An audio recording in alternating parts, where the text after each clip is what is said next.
Welcome to my channel. నా channel కనుక మీరు ఇంకా సబ్స్క్రైబ్ చేసుకోకపోయినట్టయితే ప్లీజ్ సబ్స్క్రైబ్.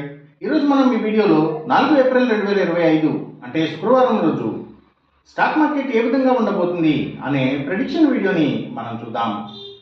అసలు శుక్రవారం రోజు ఓవరాల్గా స్టాక్ మార్కెట్ ట్రెండ్ ఎలా ఉండబోతుంది అనేది తెలుసుకునే ముందుగా ప్రీ మార్కెట్ సెషన్ గురించి మనం ప్రెడిక్ట్ చేయాలి అంటే అంతకన్నా ముందు రోజు అంటే Thursday American stock market Nasdaq పాజిటివ్గా ట్రెండ్ అయ్యే అవకాశం ఉంది. అలాగే ఇక నెక్స్ట్ రోజు అంటే ఫ్రైడే మార్నింగ్ టైము ఒక నెగిటివ్ ట్రెండ్ని చూపించే అవకాశం ఉంది. ఏషియన్ మార్కెట్స్ ఒక నెగిటివ్ మూవ్మెంట్ని చూపించే అవకాశం ఉంది. సో అలాంటి నెగిటివ్ ట్రెండ్ బిగినింగ్ మనకు దొరికిన తర్వాత మన మార్కెట్ ఓవరాల్ ట్రెండ్ మనం చూడాలి అంటే అది మిక్స్డ్ ట్రెండ్గా మూవ్ అయ్యే అవకాశం ఉంది. అందులో ఎక్కువగా నెగిటివ్గానే ట్రెండ్ అయ్యే అవకాశం ఉంది. అలాగే సేమ్ బ్యాంక్ నిఫ్టీ కూడా మిక్స్డ్ ట్రెండ్గానే మూవ్ అయ్యి అందులో ఎక్కువగా నెగిటివ్గానే ట్రెండ్ అయ్యే అవకాశం ఉంది. నిఫ్టీ ఐటీ మాత్రం కొంతవరకు పాజిటివ్గా ట్రెండ్ అయ్యే అవకాశం ఉంది. ఇక మనం ఇంట్రాడే స్టాక్ సెలెక్షన్ విషయంలో భాగంగా ముందుగా మనం గెయినర్స్ విషయం చూడాలి అంటే ఏవైతే స్పిరిట్స్ అండ్ బ్రూవరీస్కి సంబంధించిన కంపెనీల స్టాక్స్ మంచిగా గెయిన్ అయ్యే అవకాశం ఉంది. అలాగే ఇంకా సిగరెట్ కంపెనీల స్టాక్స్, అలాగే ఇంకా ఏవైతే FMCG sector stocks, foods and బెవరేజెస్కి సంబంధించిన కంపెనీల స్టాక్స్ ఇవన్నీ కూడా మంచిగా గెయిన్ అయ్యే అవకాశం ఉంది. ఇంకా steels, IT stocks, communication sector stocks వాటిని బేస్ చేసుకుని పనిచేసే cell phone towers, cables, internet services providers ఇలాంటి వాటి స్టాక్స్, మీడియా అండ్ టెలివిజన్ ఛానల్స్కి సంబంధించిన కంపెనీల స్టాక్స్ ఇవన్నీ కూడా గెయినింగ్ సైడ్ ఉండే అవకాశం ఉంది. ఇంకా లగ్జరీ హోటల్స్, డైమండ్స్, ఫ్యాషన్స్ ఇలాంటి వాటికి సంబంధించిన కంపెనీల స్టాక్స్ కూడా, ఇంకా సినిమాల థియేటర్ల కంపెనీల స్టాక్స్ కూడా అప్ ట్రెండ్ని చూపించే అవకాశం ఉంది శుక్రవారం రోజున.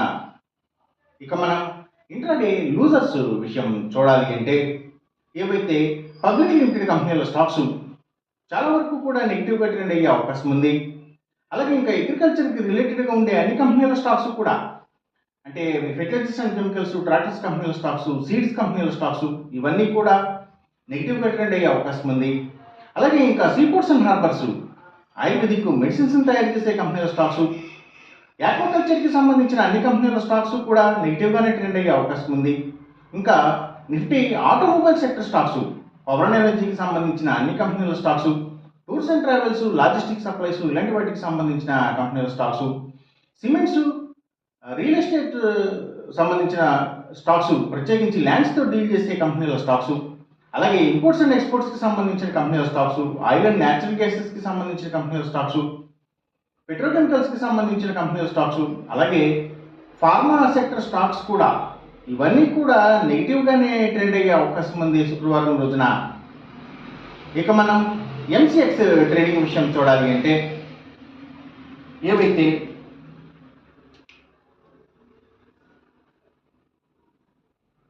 గోల్డ్ ప్రైసెస్, అలాగే సిల్వర్ ప్రైసెస్, ఇంకా crude oil and natural gases prices, so ఇవన్నీ కూడా తగ్గే అవకాశం ఉంది. కాపర్ ప్రైసెస్ మాత్రం పెరిగే అవకాశం ఉంది.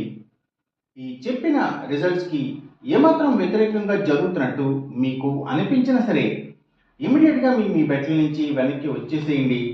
ఇది కేవలం ఒక ఆస్ట్రాలజికల్ ప్రిడిక్షన్ మాత్రమే, దయచేసి గమనించండి. అలాగే ఈ వీడియో కనుక మీకు నచ్చినట్టయితే నా ఛానల్ని సబ్స్క్రైబ్ చేయండి. అందరికీ ఈ వీడియోని షేర్ చేయండి, లైక్ చేయండి. Thank you for watching.